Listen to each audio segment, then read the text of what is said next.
Hello everybody, कैसा चल रहा है आप लोग की पढ़ाई? क्योंकि एग्ज़ाम का टाइम तो अब आने वाला है कुछ ही महीनों में, तो आपकी पढ़ाई बहुत अच्छी चलती रहनी चाहिए। और तरह तरह से आप हेल्प ले सकते हैं। यूट्यूब तो आपका एक ज़रिया है ही जहाँ से आप अपने स्टडी को और इम्प्रूव कर सकते हैं। तो बच्चों, आज हम देखेंगे चैप्टर नंबर 6 हमारा चल रहा है ना, विद्युत चुम्बकीय प्रेरण, इलेक्ट्रोमैग्नेटिक इंडक्शन। इसके शुरुआती टॉपिक पर हमने वीडियो बना दी है, यदि उसको आपने नहीं देखा है तो देख लीजिए। फैराडे के नियम है, फैराडे के प्रयोग है जो विद्युत चुम्बकीय प्रेरण की प्रक्रिया को स्पष्ट करता है, वो आपको क्लियर होना चाहिए, तभी आपको आगे समझ में आएगा। ठीक है, तो आज हम दो टॉपिक कवर करेंगे इस वीडियो में, है ना। दो इंपॉर्टेंट टॉपिक यहाँ पर, एक तो लेंज का नियम है, बहुत ही इंपॉर्टेंट है, परीक्षा में कई बार पूछा जाता है। दूसरा यहाँ पर गतिक विद्युत वाहक बल, है ना। विद्युत वाहक बल तो आप जानते हैं, तो यहाँ पर गतिक विद्युत वाहक बल क्या होगा इसको देखेंगे, और इसके लिए हम फार्मूला भी डिराइव करेंगे। ठीक है, तो आप इस वीडियो पर अंत तक बने रहिए। और आपने हमारे चैनल को सब्सक्राइब नहीं किया, अभी अभी जुड़े हैं तो सब्सक्राइब भी जरूर कीजिए, शेयर कमेंट अवश्य करना बाद में। ठीक है, चलिए स्टार्ट करते हैं। लेंज का नियम क्या है, इसको साइंटिस्ट लेंज ने दिया था। हमने इस चैप्टर में प्रेरित धारा के बारे में पढ़ा हुआ है। प्रेरित धारा मतलब ये उत्पन्न धारा है, चुंबकीय फ्लक्स परिवर्तन के कारण उत्पन्न धारा। ठीक है, तो लेंज का नियम क्या कहता है कि प्रेरित धारा की दिशा इस प्रकार होती है कि वह अपने उत्पन्न होने के कारण का विरोध कर सके, है ना। लेंज का नियम क्या कहता है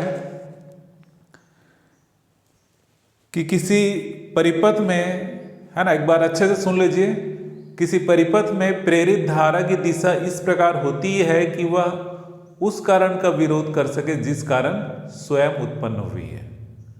ठीक है, मतलब एक बार और सुनो, प्रेरित धारा की दिशा इस प्रकार होती है कि वह उस कारण का विरोध कर सके जिस कारण उत्पन्न हुई है। मतलब अपने उत्पन्न होने के कारण का विरोध, मतलब स्वयं के उत्पन्न होने के कारण का विरोध। ठीक है, जैसे चुंबकीय फ्लक्स परिवर्तन के कारण प्रेरित धारा उत्पन्न होती है, तो चुंबकीय फ्लक्स परिवर्तन का क्या करेगा, वो विरोध करेगा, जाहिर सी बात। चाहे चुंबकीय फ्लक्स में वृद्धि हो रही हो तो भी प्रेरित धारा उत्पन्न होती है, चुंबकीय फ्लक्स में कमी हो रही हो तो भी प्रेरित धारा उत्पन्न होती है, तो उस कारण का विरोध करेगा, अपोज करेगा। ठीक है, तो इसको हम एक्सपेरिमेंट के माध्यम से जैसे देखते हैं, है ना, प्रेरित धारा की दिशा अपने उत्पन्न होने के कारण का विरोध करता है। तो इसके लिए क्या करते हैं, यहाँ पर एक कुंडली, जैसे ये एक कॉइल है, कुंडली है, और एक चुंबक, ये इसका एन थ्रू, इधर एस। बल रेखाएं यहाँ पर इस प्रकार से होंगी, है ना, ये एन से बाहर की तरफ ऐसे। ठीक है, अब यहां पर क्या करते हैं, इस एन ध्रुव को पास लाते हैं। यदि ये स्थिर है तब तो कोई धारा यहां पर नहीं है, या कोई धारा हमको पता नहीं चलेगा। जब एन ध्रुव को पास लाते हैं तो एन ध्रुव जैसे जैसे पास आता है ना, पास ला रहे मतलब इस कुंडली में एक धारा प्रेरित हो जाती है। तो हो क्या रहा है इसको समझना है। यहां पर जब हम एन ध्रुव को पास ला रहे हैं तो इस कुंडली से बद्ध चुंबकीय फ्लक्स में क्या होता है, वृद्धि, क्योंकि चुंबकीय क्षेत्र यहां पर बढ़ते जाता है पास आने से, तो इसमें धारा प्रेरित होगी। अब प्रेरित धारा की दिशा यहां पर इस प्रकार होती है, एंटी क्लॉकवाइज।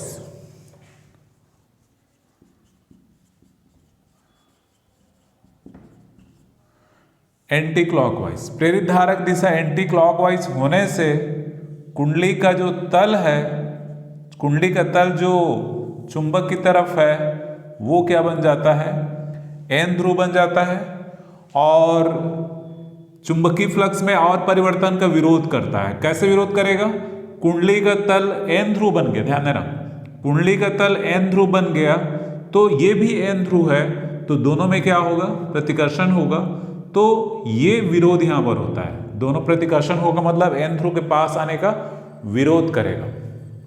क्लियर हुआ?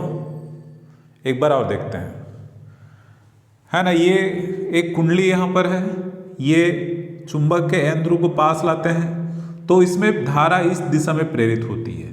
ये प्रेरित धारा है। प्रेरित धारा वामावर्त दिशा में एंटी क्लॉकवाइज है, तो एंटी क्लॉकवाइज होने से इसका तल है, मतलब ये विरोध कब करेगा, जब ये स्वयं एन ध्रुव बन जाएगा। एन ध्रुव के पास आने का विरोध होना है, क्योंकि एन ध्रुव के पास आने के कारण धारा प्रेरित हो रही है, तो एन ध्रुव के पास आने का विरोध होगा, अर्थात इसका तल भी एन ध्रुव बन जाना चाहिए। तो एन ध्रुव तब बनता है जब उसमें धारा वामावर्त दिशा में उत्पन्न हो या प्रेरित हो, तो इस कारण से ऐसे धारा प्रेरित होता है। ठीक है, तो ये एन ध्रुव के पास आने का विरोध करेगा। अब इसके विपरीत हम क्या करते हैं, है ना, सेम इसी एक्सपेरिमेंट में एन ध्रुव को अब दूर ले जाएंगे, है ना, थोड़ा दूर बना देते हैं इससे। ये एन, ये एस है वही चुंबक। अब बल रेखाएं जो इससे गुजर रही थी उनकी संख्या भी कम हो जाएगी इसमें, क्योंकि दूर हो गया। ठीक है, अब दूर ले जा रहे हैं, तो दूर ले जाते समय भी इसमें, है, पास लाने पर चुंबकीय फ्लक्स में वृद्धि होती है, पर परिवर्तन तो होता है। दूर ले जाने पर चुंबकीय फ्लक्स में कमी होगी, क्योंकि इसके आसपास चुंबकीय क्षेत्र या चुंबकीय बल रेखा जो इससे गुजर रहा था उसकी संख्या अब क्या हो गई, कम हो गई। तो भी यहाँ पर चुंबकीय फ्लक्स में परिवर्तन हो रहा है, तो क्या होगा, इसमें धारा ऐसे दक्षिणावर्त दिशा में, मतलब इसके दूर जाने के कारण इसमें धारा प्रेरित हो रही है, तो इसके दूर जाने का विरोध करेगा। तो दूर जाने का विरोध कब करेगा, एन ध्रुव के, जब ये स्वयं एस ध्रुव जैसा बनेगा। तो उस स्थिति में ये धारा की दिशा यहाँ पर कैसे हो जाएगी, क्लॉकवाइज। एस मतलब क्लॉकवाइज, एन मतलब एंटी क्लॉकवाइज, जैसे इसको बनाते हैं। तो ये है लेंज का नियम, है ना, बहुत ही क्लियर है। पास लाएंगे तो एन ध्रुव बनेगा, उसका विरोध करेगा पास आने का। दूर ले जाएंगे तो एस ध्रुव बनेगा, तो एन ध्रुव के दूर जाने का विरोध करेगा। है क्लियर, बहुत इजी वे में। इसके साथ जब भी ये क्वेश्चन पूछा जाता है कि लेंज का नियम क्या है, स्पष्ट कीजिए कि यह ऊर्जा संरक्षण के नियम के अनुकूल है ना, ऊर्जा संरक्षण के नियम के अनुकूल, है ना। जो लेंज का नियम है ऊर्जा संरक्षण नियम के अनुकूल है, ये साथ में जुड़ा रहता है, इसको स्पष्ट करना रहता है, इसको भी क्लियर करना रहता है वहाँ पर कि लेंज का नियम ऊर्जा संरक्षण के नियम के अनुकूल कैसे है। तो इसको कैसे क्लियर करेंगे, पहले केस में हमने देखना है, इसको यहीं से हम समझेंगे। पहले केस में हमने देखा कि जब एन ध्रुव को पास लाया जाता है तो कुंडली का तल भी एन ध्रुव बन जाता है, दोनों के बीच क्या होता है, प्रतिकर्षण। फिर भी उसको पास ला रहे हैं तो प्रतिकर्षण के विरुद्ध क्या करना पड़ता है, कार्य करना पड़ता है। इस प्रतिकर्षण के विरुद्ध इन दोनों के बीच, है ना, कुंडली का तल है वो एन ध्रुव बन जाता है, कुंडली का तल एन ध्रुव बन गया, ये भी एन ध्रुव है, तो दोनों के बीच क्या होगा, प्रतिकर्षण होगा। फिर भी इसको हम पास ला रहे हैं तो उस प्रतिकर्षण बल के विरुद्ध हमको क्या करना पड़ता है, कार्य करना पड़ता है। और यही आंतरिक कार्य है, यही आंतरिक कार्य उसमें विद्युत ऊर्जा के रूप में उत्पन्न होता है ना। प्रेरित धारा कहें या विद्युत ऊर्जा के रूप में प्रेरित, मतलब कार्य किस में कन्वर्ट हो रहा है, विद्युत ऊर्जा में कन्वर्ट हो रहा है, मतलब ऊर्जा संरक्षित है, ऊर्जा क्षय नहीं हो रहा है। अब इस केस में देखें, इस स्थिति में देखें, इसमें क्या होता है, जब हम एन ध्रुव को दूर ले जा रहे हैं तो ये एस ध्रुव बन जाता है। एस ध्रुव बन जाने के क्या कारण क्या होता है यहाँ पर, आकर्षण।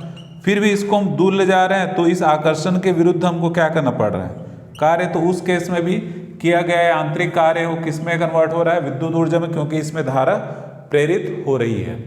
तो इस प्रकार जब कभी भी हम प्रेरित धारा की बात करते हैं तो उस प्रेरित धारा का उत्पन्न होना ऊर्जा संरक्षण के नियम के अनुकूल होता है ना। जो लेंज का नियम यही बताता है कि प्रेरित धारा की दिशा इस प्रकार होती है कि वह अपने उत्पन्न होने के कारण का विरोध करता है, और यह ऊर्जा संरक्षण के नियम के अनुकूल है। मतलब जो प्रेरित धारा उत्पन्न हो रही है वो पास लाने या दूर ले जाने में किए गए कार्य के बराबर होता है। ठीक है, अब हम देखेंगे गतिक विद्युत वाहक बल, है ना। लेंज के नियम को आप लोग अच्छे से कर लीजिए क्योंकि एग्जाम के दृष्टिकोण से बहुत ही इंपॉर्टेंट है।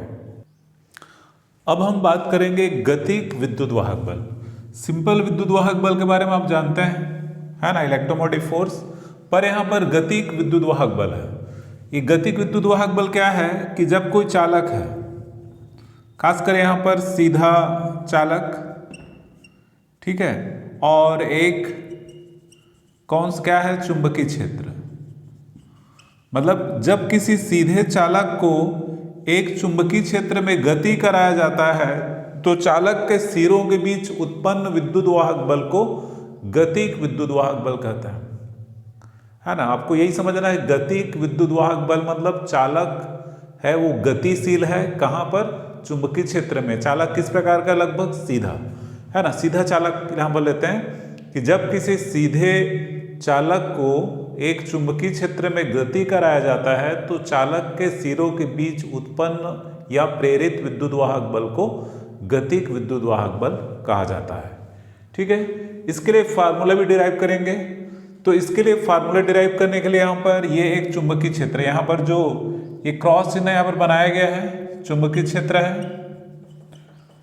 और ये कैसा चुंबकीय क्षेत्र है, आप लोगों की किताब में कागज के तल के लंबवत नीचे की ओर, मतलब यहाँ पर चुंबकीय क्षेत्र कैसे है, पीछे, ठीक है, कागज के तल के लंबवत नीचे की तरफ या पीछे की तरफ। यहाँ पर एक चुंबकीय क्षेत्र है पीछे, ऐसे आकर ऐसे है, ठीक है।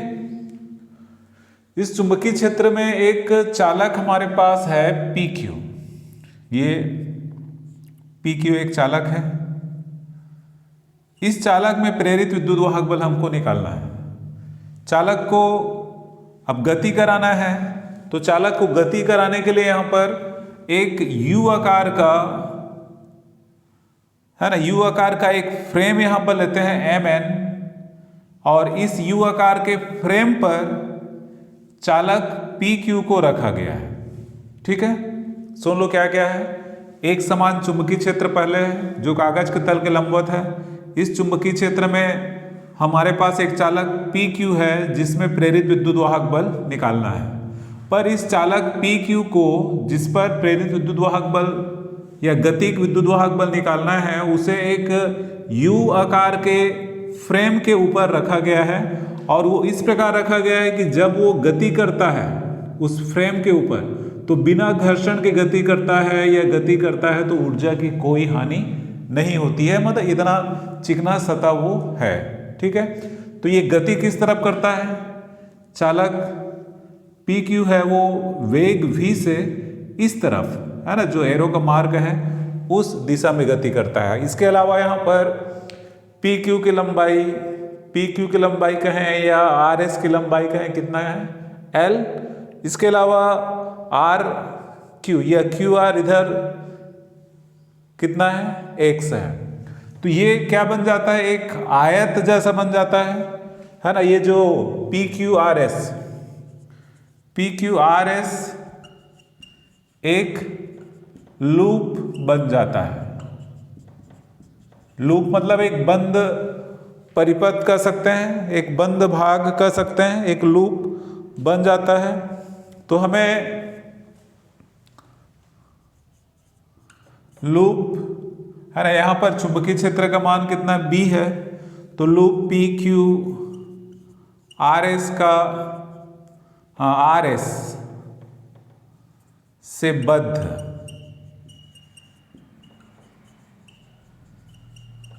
चुंबकीय फ्लक्स फाई, है ना, चुंबकीय फ्लक्स फाई या फाई B आप ले सकते हो, है ना, B भी होना चाहिए इसमें। तो ये चुंबकीय फ्लक्स होता है B इंटू LX। सिंपल जो formula phi equal to B into A क्या है, क्षेत्रफल, यहाँ पर लूप का क्षेत्रफल, लूप की क्या है, लूप कौन से आकार का है, आयत के आकार का है ना, लूप यहाँ पर आयत के आकार का है। तो इसकी लंबाई चौड़ाई क्या क्या है, L और X। तो उसके आधार पर ये A के बदले में LX। ठीक है, क्लियर है।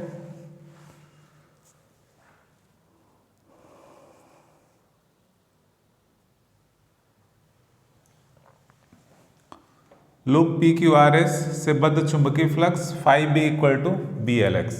है ना। चुंबकीय क्षेत्र का फार्मूला में कॉस थीटा भी आता है, बी ए, यदि आपके दिमाग में ये आ रहा होगा तो, कि थीटा का मान यहाँ पर क्या होगा, है ना। थीटा का मान यहाँ पर क्या है, ये लूप ऐसे रखा हुआ है तो इसका तल ऐसा ही है, इसका चुंबकीय क्षेत्र इस ये loop P Q R S ऐसा रखा हुआ है, मतलब तल इसका ऐसा ही है, तो इसका डायरेक्शन किधर होगा, पीछे, जिस तरफ क्या है चुंबकीय क्षेत्र, मतलब ए और इसका बी का डायरेक्शन यहाँ पर सेम होगा तो थीटा का मान क्या होगा, 0, cos 0 क्या हो जाता है, 1 हो जाता है, इसलिए क्या आएगा यहाँ पर बी ए, और ए के बदले क्या है यहाँ पर एल एक्स, जो हमने यहाँ पर लिया हुआ है। क्लियर है, मतलब चुंबकीय फ्लक्स का कॉन्सेप्ट बिल्कुल क्लियर रखो, आपको कोई कठिनाई नहीं होगी।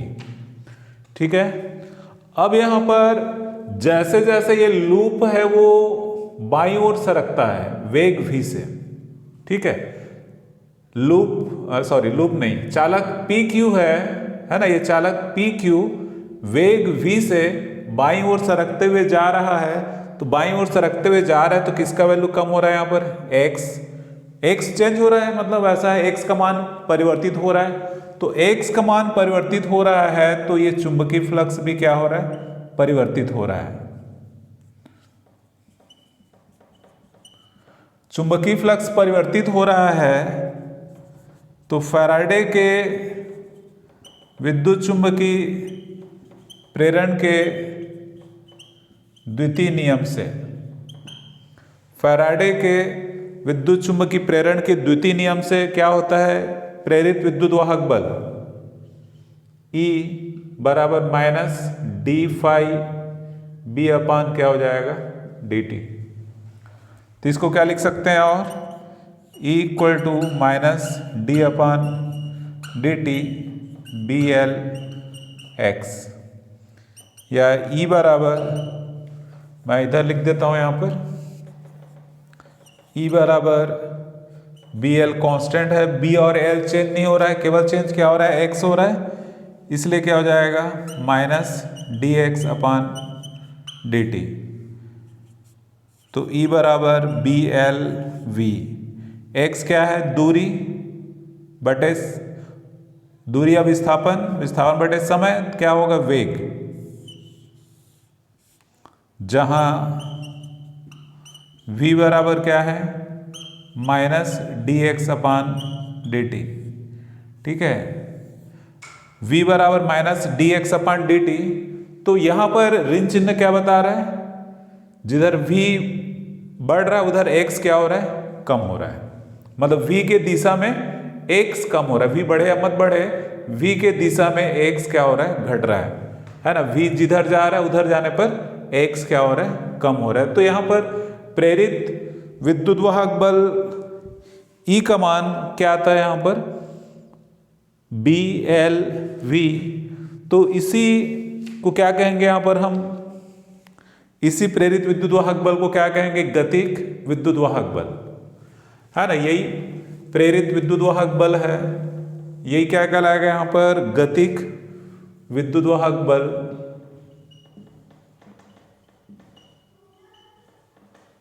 है ना, बी एल वी। ठीक है, तो ये फार्मूला यहां पर ध्यान रखना, बी पर डिपेंड करता है, एल पर और वी पर, चालक की लंबाई एल, उसके वेग वी और चुंबकीय क्षेत्र की तीव्रता बी पर।